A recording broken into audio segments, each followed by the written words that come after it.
In the meantime, a new controversy connected to Obamacare with explosive allegations against Oregon's state health insurance exchange.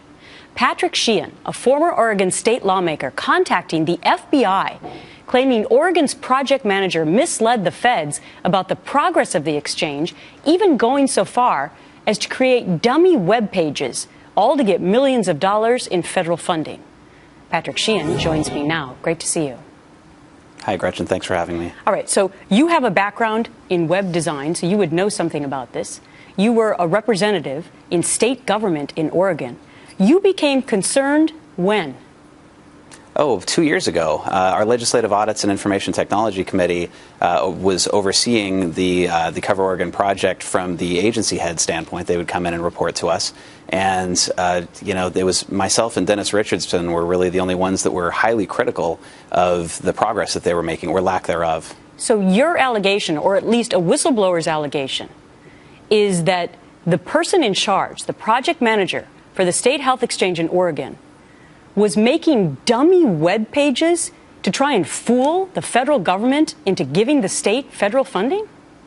Well, I want to be really clear about this, because this is where the headlines are starting to get away from themselves. I did an interview with KATU where I talked to them about the fact that I had an allegation brought to my attention by someone who was close to the exchange, and I saw that allegation was very serious, and I took that to the FBI.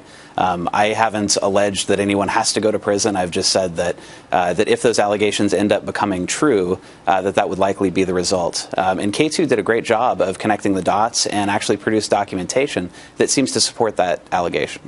The dummy web page allegation. So in other words, and we all know Oregon has had humongous problems, maybe one of the worst states out there with their state health exchange. In fact, it's still not working today, correct?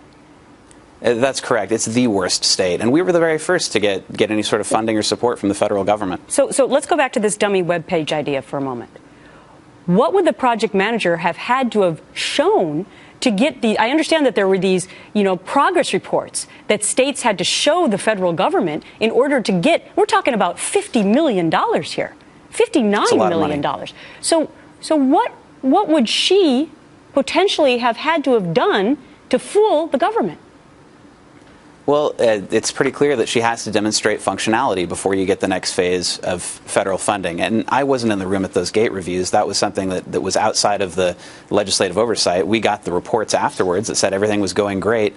However, we weren't ever shown the actual functional website that was detailed in some of those reports. So is that when the red flag started then? If you hadn't actually seen the pages?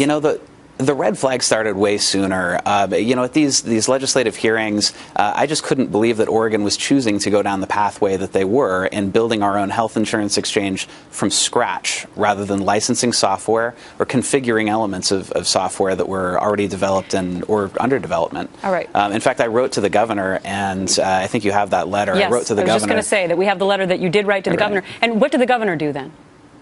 Nothing. Okay. But it's my understanding that this project manager who was in charge, she left in December, right?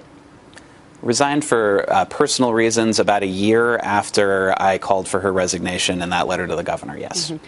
To your knowledge, what is the FBI doing right now?